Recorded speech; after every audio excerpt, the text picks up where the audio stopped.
O malamang mga kababayan, yung mga sumali sa Peste Rally sa Tagum City, lalo na may stress dahil po sa mga developments ng balita sa ngayon.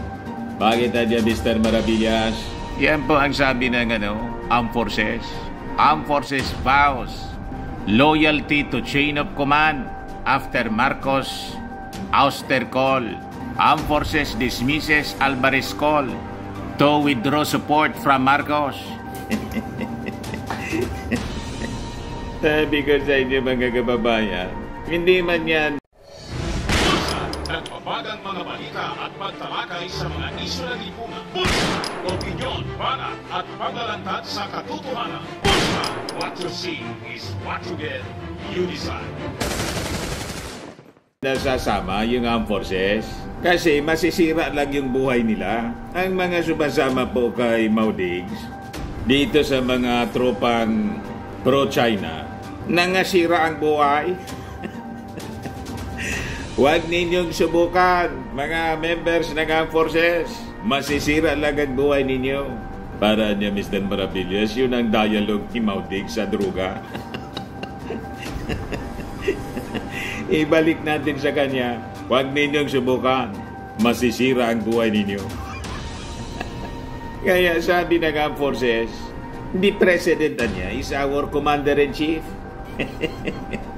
At sa kayong nananawagan po ng withdrawal ng support, malamang mga kababayan talagang masira ang buhay. Bakit niya, Mr. Maravillas? Yan na po. Gusto ng pakasuhan po ng sedition raps itong si Alvarez ng kapwa niya congressman. Mag-file din po kayo ng complaint sa Ethics Committee para i-expel na itong si Alvarez kasi nagiging rebelde na yung utak. Paimbestigahan po ninyo sa Congress, sa Ethics Committee, tapos taasan ninyo yung penalty dito sa mga inciting to sedition. Tapos yung mga traidor dito sa ating bansa, yung treason po, gawin ninyong death penalty by firing squad. Diba? Kasi pag hindi ninyo ginawang mabigat yung penalty sa mga traidor na to, paulit-ulit lang po tayo sa ganyan. Tama po? Mas maganda niya, Mr. Maravillas, ibalik natin yung tulad nung panahon, ang death penalty, kung hindi crucifixion, stoning. Diba? Nung panahon ni Jesus Christ po, death penalty, stoning, crucifixion. Bagay dyan po itong mga udas. Nakikipagsabuatan po sa China para tanggalin yung ating Pangulong Bongbong Marcos. Yung ating Pangulong Bongbong Marcos, napakagaling po ng mga ginagawa niya. And despite po sa mga kabalbalan na ginagawa sa kanya ng dating Pangulong Digong, ayaw pa nga siyang i-turn over sa ICC. Ang clamor ngayon ng mga Marcos loyalists, i-turn over na si Digong sa ICC para matigil na sa panggugulo dito sa ating bansa. Ayaw man ng ating Pangulong Bongbong Marcos. Diba? Marcos still won't hand over Duterte to ICC despite tirades. So maswerte po itong mga kampo ni Xi Jinping. Diba? Hindi namimersonal ang ating Pangulong Bongbong Marcos. Although aminado po si PBBM na ang relasyon niya sa mga Duterte, it's complicated. Yan po ang sabi ng ating napakabait na presidente, Marcos, on his relationship with Duterte clan. It's complicated. Diba, mga kababayan? Sabi niya po, he said, however, that his working relationship with Vice President Sara Duterte remained the same. I have the most contact with Inday Sara in how we were with each other during the campaign after the election. It has not really changed. He also said the Vice President chose. But before ko mga kababayan bigay sa inyo yung full story ng mga balitang yan, click subscribe mo na dito sa ating YouTube channel. and hit the notification bell para lagi po kayong updated sa mga kaganapan dito sa ating bansa. Like and share na rin po ninyo ng ating video. At huwag na rin po ninyo na skip yung ating mga commercial ads para tuloy-tuloy lang ang pag-unlad ng bagong Pilipinas. Sa mga naganap ng malinis and spacious fitness gym, pumunta na lang po kayo sa aming Colossal Fitness Gym. We also offer Grab car rental with our brand new 2023 model ng Toyota Innova.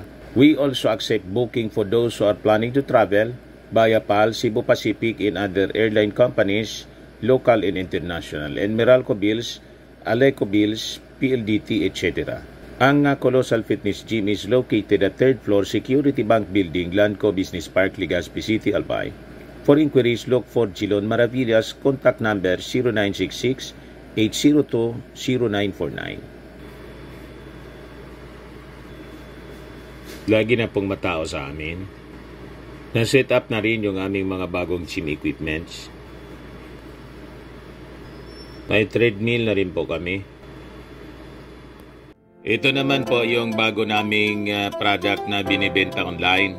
Eye Glow Serum, whitening po siya. Tingnan ninyo yung epekto sa aking anak na architect before and now. Yung mga inquiries po ninyo, dumiretso na lang kayo sa kanyang Facebook account, Riz Maravillas. Ito naman po, Firmax Firming and Lifting Cream, pinapahid po sa mga pulses and affected area. Mainam po siya sa mga pains, mga paninigas na mga kaso-kasuan. Pinapahid-pahid lang po siya sa mga pulses. Ito naman po, Automax Radiant Serum. Sa mukha naman yung application. Anti-aging po siya. You will look 10 years younger than your age. Sa mga cancer patients naman po, baka lang gusto ninyo itong itry. Ningxia Red Mix Fruit Drink. Hindi man po siya gamot, food supplement siya. Kaya lang, gawa siya mga kababayan sa goji berry. Yung goji berry may anti-cancer properties. Yung mga inquiries po ninyo, dumiretso na lang kayo sa aming messenger sa Facebook para masagot namin agad. Ayos pa? Ayos na ayos niya, Mr. Maravillas. To focus on her job amid all the controversies. She says, "No, I'll just work. Don't worry about it. I'll just work and work and work and work." That's her attitude, sabi po ng ating Pangulo. Di ba, mga kababayan? Pero anya, Mr. Maravillas, binigyan na ng tagabantay. Siyempre naman po, kasi nang iniwan ng ating Pangulong Bongbong Marcos nung pumunta siya doon sa Germany, saka sa Czech Republic, tumakbo si Inday doon sa imbis magtrabaho, tumakbo doon sa rally ni Pacquiao, na nananawagan ng Marcos resign. Ayan tuloy mga kababayan, next travel ng ating Pangulo, binigyan ng kasama, dalawang tagabantay niya, caretaker. So, tatlo silang caretaker. Si Bersamin, tapos mga kababayan si Conrado Estrella ng DAR. Ganon kabait ang ating Pangulong Bongbong Marcos. Kahit hindi magtrabaho ng maayos, sige lang ang sabi ni Inday sa kanya na gusto niya, work, work, and work. Pero kasama doon yung rally. Sa work. Pero tingnan niyo po, binigyan pa siya ng katulong. Tulungan kanya na maging caretaker ng dalawa kong cabinet secretary. Di ba ayos na ayos ba? Galingan niya, Mr. Maravillas, ng strategy ng ating Pangulong Bongbong Marcos. Mismo po, genius po yung ating Pangulong Bongbong. Pero nakakatawa kasi professionals po yung ating military. Ang akala po ni Maudigs, yung Armed Forces of the Philippines tapos yung pulisya, kasi binusog niya noong kanyang panahon, magiging loyal sa kanya.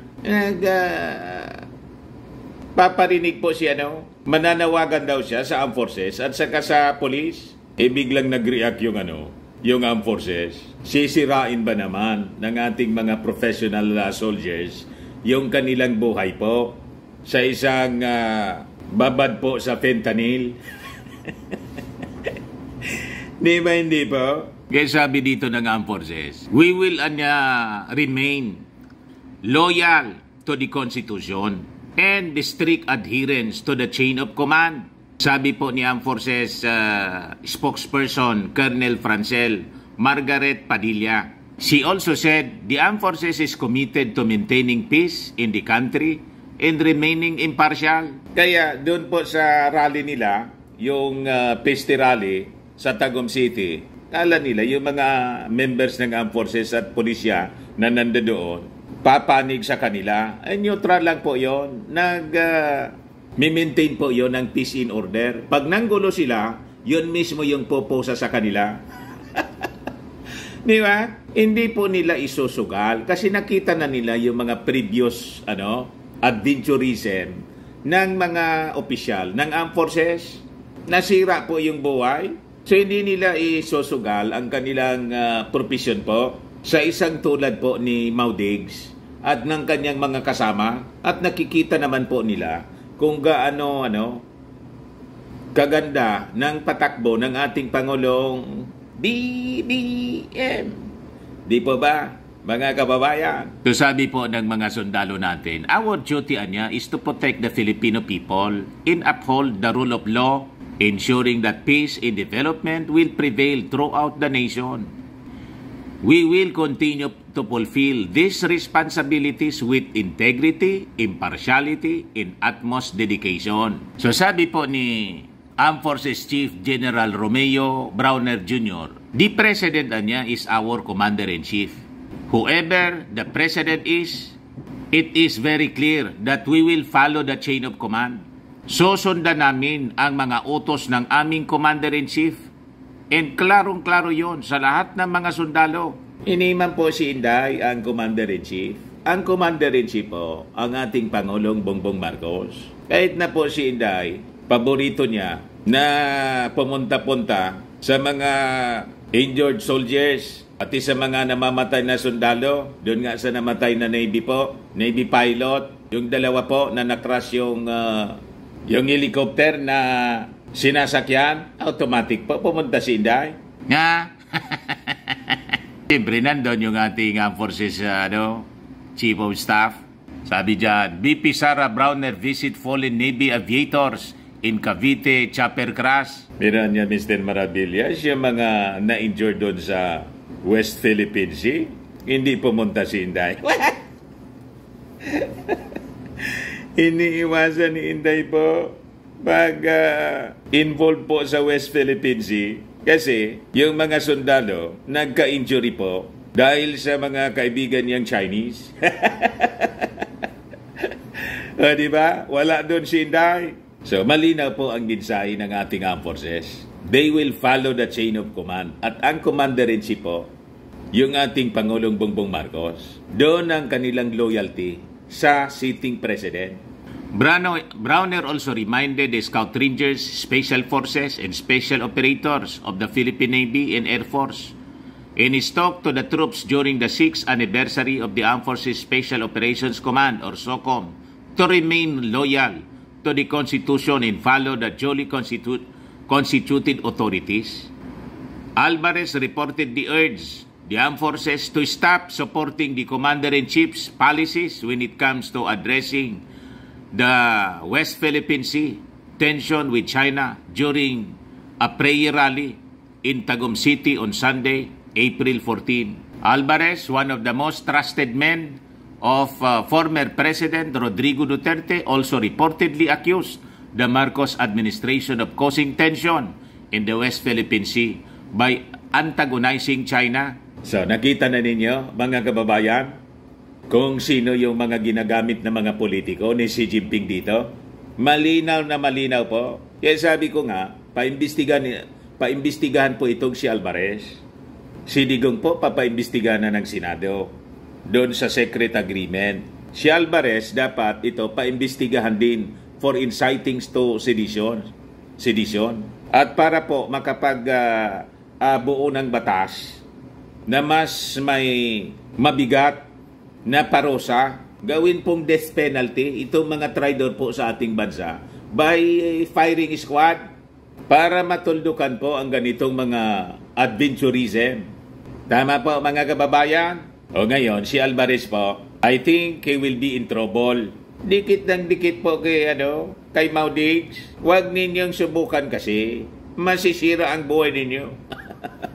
Ito na ngayon mga kababayan ng balita. As far as Camiguin Lone District Representative Jordin Jesus Romualdo is concerned, the Department of Justice must not let Davao del Norte 1st District Congressman and former House Speaker Pantaleon Alvarez alleged seditious statement slide. Yan po si Congressman Romualdo. Dapat niya sampaan ng kaso. The response to the seditious statement should be the immediate filing of a criminal case so that the move to incite people, including the military, to rebel against the government will be nipped in the bud, sabi po ni Romualdo. Tama po. At pati po sa inyo, mag-file na rin kayo ng resolution dyan sa Congress na imbestigahan po itong si Alvarez ng Ethics Committee and i-consider po ninyo ang possible expulsion po. Kailangan tanggalin ito sa Congress mga kababayan kasi siya ang pasimuno po ng gulo. Abogado siya pero tingnan ninyo yung ginagawa. Una yung gustong i-divide yung ating bansa, i-dismember po. Gustong iwalay yung Mindanao. And this time naman po inciting to sedition sa pamamagitan po ng panunulsol sa military na mag-withdraw na ng support sa ating Pangulo. Seditious po siya. Seditious statement. So sabi po ni Romualdo, the crime of sedition niya includes a person's conduct, remarks, or speech inciting the public to move against the state or duly constituted or elected authority. Clearly niya, what former Speaker Alvarez remarked during a rally in Tagum City falls within the purview of sedition, said Romualdo, a former governor. So ano pang iniintay po ninyo? Sampaan na po ninyo ng kaso para tumino po ang mga taong ito. Dapat sa kanila, sa kulungan at matanggal sila sa kanilang trabaho. You just imagine, sumusuweldo ka from the taxes of the Filipino people, imbis tumulong ka sa sitting president, ginugulo mo, paggamit ka sa may mga intensyon na sakupin yung ating bansa, paggamit kayo sa China, kung ano yung propaganda ng China against us dito. Imbes na tayo ay mag-unite kasi ang kalaban natin po, ibang bansa, sila pa mga kababayan, ang gumagawa ng ganitong pagtatraidor sa ating republika.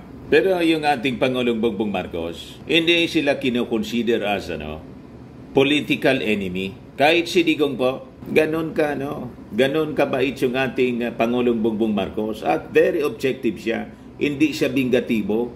Tulad po ni Digong, rinisbakan siya, pinakulong si Dilima. O ngayon, mga kababayan, nakalabas na po si Dilima at malamang ang pumalit sa kulungan.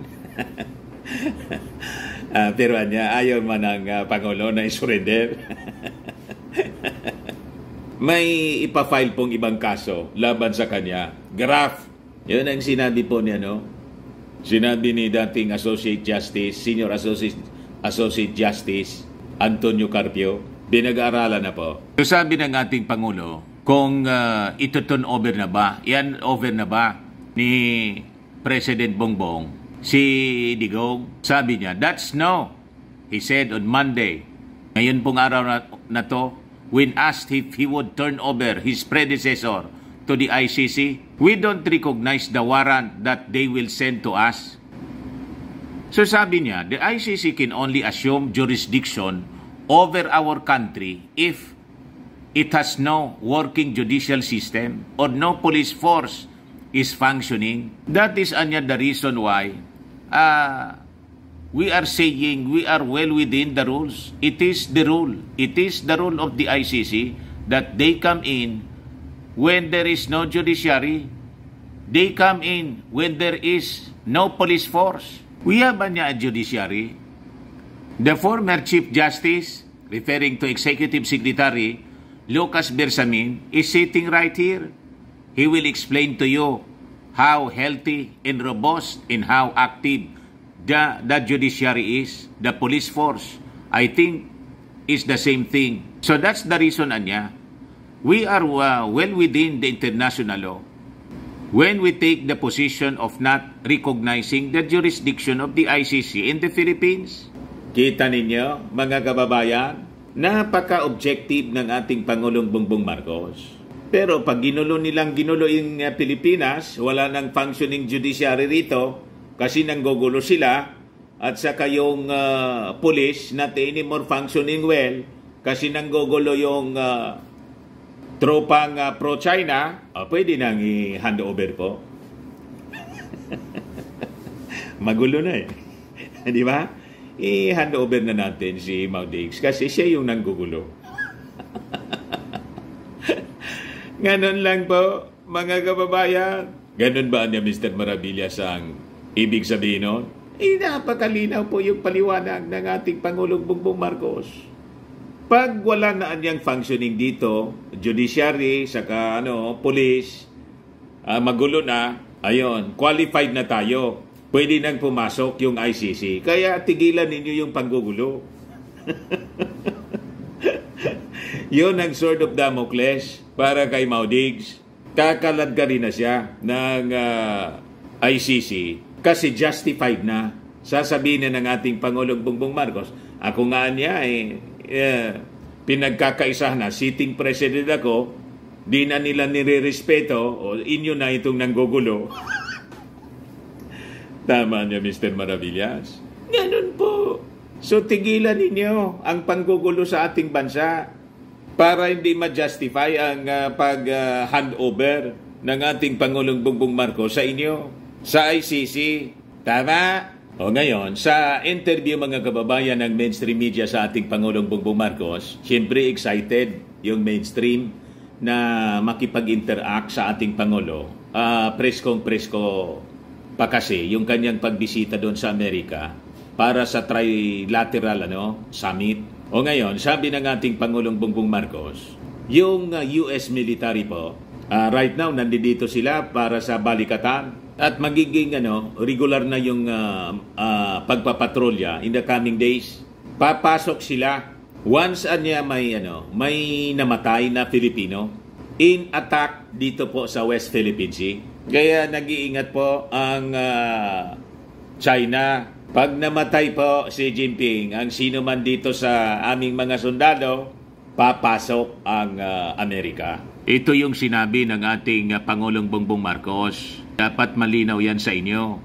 US military to step in if Filipino is killed in attack in West Philippine Sea. Marcos made it clear that if any Filipino serviceman would be killed in an attack in the West Philippine Sea, yung Amerika papasok and to defend the Philippines. So sabi rito sa balita, as Grayson operations or activities that fall short of being called as war continue in the water still contested by China, Marcos finally said what would invoke the Philippines Mutual Defense Treaty with the Philippines. I think U.S. Defense Secretary Lloyd Austin explained it very well.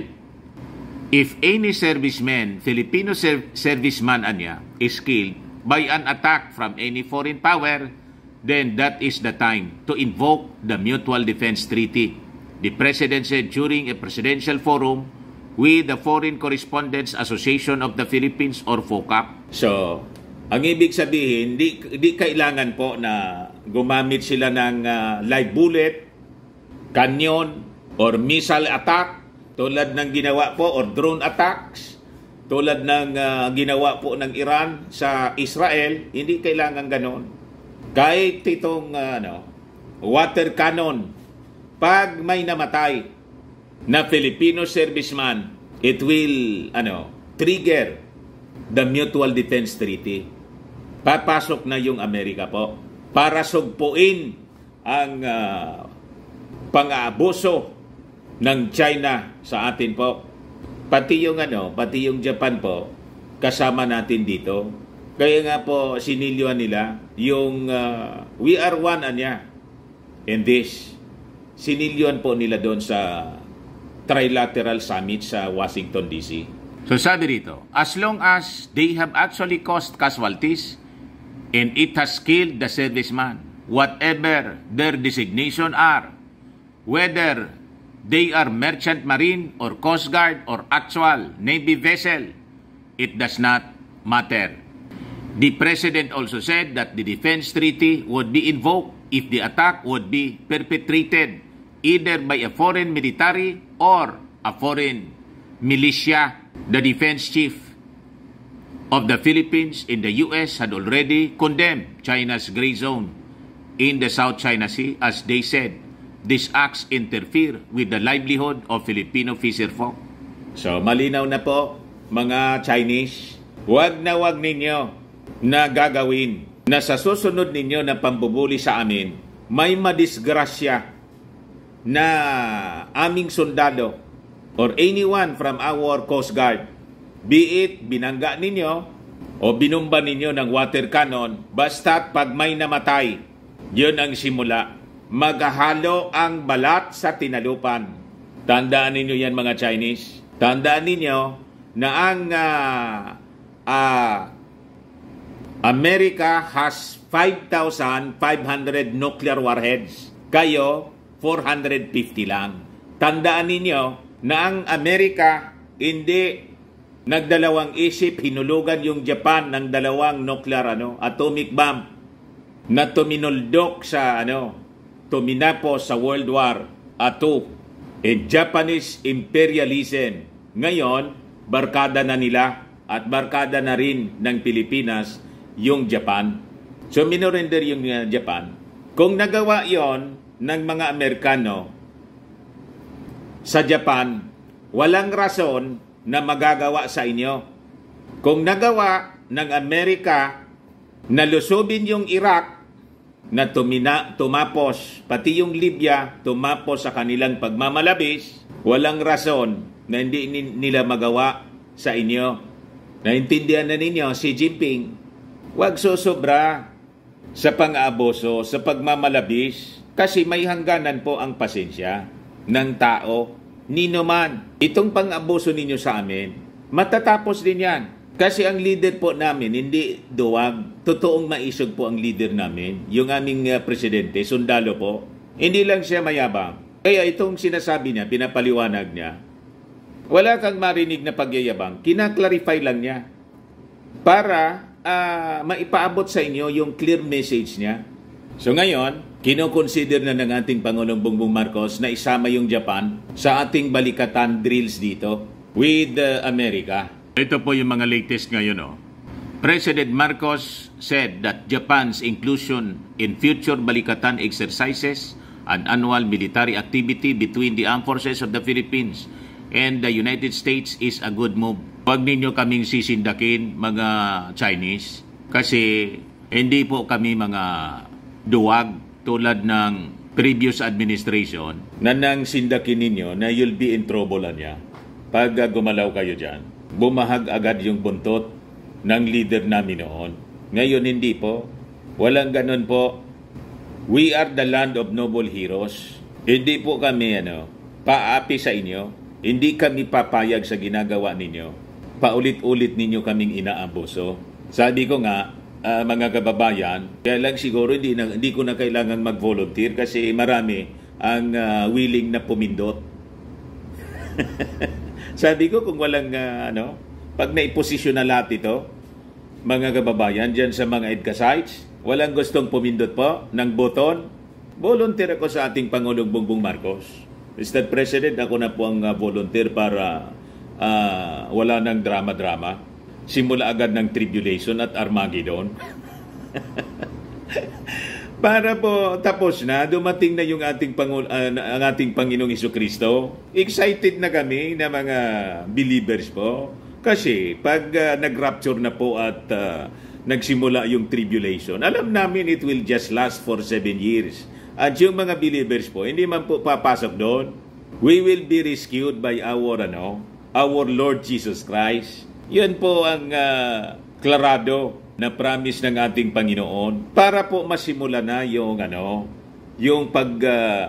pag-reign ng ating Panginoong Hesukristo for 1,000 years, millennial kingdom, at wala na pong away dito sa ating mundo.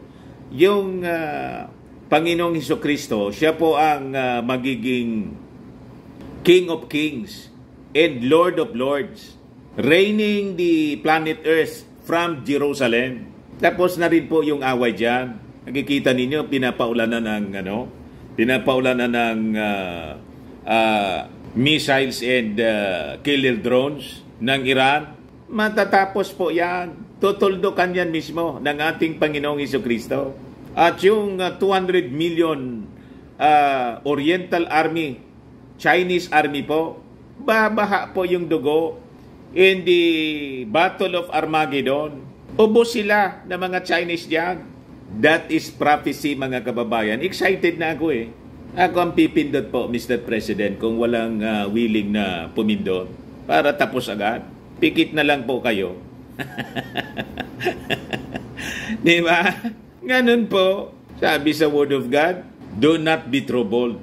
Let the weak say, I am strong. Dapat ganun po. Ating Pangulong Bongbong Marcos, hindi po nagpapakita ng kanyang weakness. Nga po, hindi niya pinapatulan si Digong sa mga pagtatantrums niya. Kung ano-ano mga personal attacks. Wala na ako, hindi ko niya pinapatulan yung mga ad hominem. Wala siyang panahon sa mga ganun po. Ang daming problema inasikaso siya. Tapos, yung mga pulburon-pulburon, papatulan ba niya yon? Unang-una, mismong si Bato nagsabi, wala man narcolist. O, diba? Talagang nanggugulo lang po. Ngayon, sabi pa ng ating Pangulong Bongbong, inaasahan niya yung signing po ng reciprocal access agreement with Japan. Ito po yung katulad ng visiting forces agreement natin with America. So magiging regular na rin yung pagbibisita dito ng mga sundalo galing po sa Japan to maintain peace dito po sa Indo-Pacific region. So sabi ng ating napakagaling na Pangulo, there is no stopping the Philippines and Japan from signing the reciprocal access agreement that will allow both countries to send military forces to each other's territory for joint drills. We're working on that, anya. Malapit na. That will be coming soon, sabi po ng ating Pangulo. There are not really real conflicts in principle. It's just a question of getting the language down in defining precisely how it's going to work, the logistical systems and how that's going to work. But it should not take very much longer.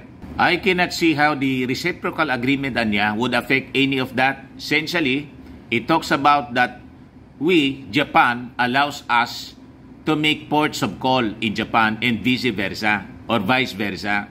So yun po mga kababayan, yung mga na-accomplish na trabaho ng ating Pangulong Bongbong Marcos sa kanyang pagbisita po doon sa Amerika, Trilateral Summit. Other than yung mga investment streams of investments by the billions na nakuha po ng ating Pangulong Bongbong Marcos sa kanyang pakikipag-usap naman sa mga negosyante doon sa Amerika. So excited na po sila na pumasok sa iba't ibang mga projects po dito, infrastructure projects including train sa buong bansa. Ayos pa mga kababayan, solve na niya Mr. Maravillas. Kaya taranta na si Xi Jinping. Nagmamadali si Xi Jinping niya na manggatong ng gulo sa politika. Ginagatungan yung gulo sa politika po rito. Hindi man po makaipon ng maraming tao. Yung 100,000 na in-expect nila na mag-rally po doon sa Piste Rally sa Tagum City. Sabi ng isang taga-Tagum na nag-react kanina sa ating video, mga 3,000 man lang niya yun. Kukuntihan niya Mr. Maravillas, mga 3,000 lang. Ang estimate ko nga pala, sobra pa nga pala yung estimate ko. Sabi ko, baka mga 10,000 or baka half, 5,000. 3,000 man lang niya, Mr. Maravillas. Kukunti yung nakumbinsi ni Maudix. Yung mga members lang yun ni Pacquiao na gustong iluklok si Inday para makalabas siya sa lungga.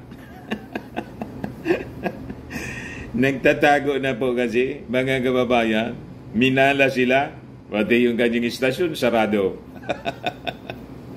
Online na lang sila, mga kababayan. Ayun man lang po. Ako po si Dante Maravillas. Bye-bye. God bless.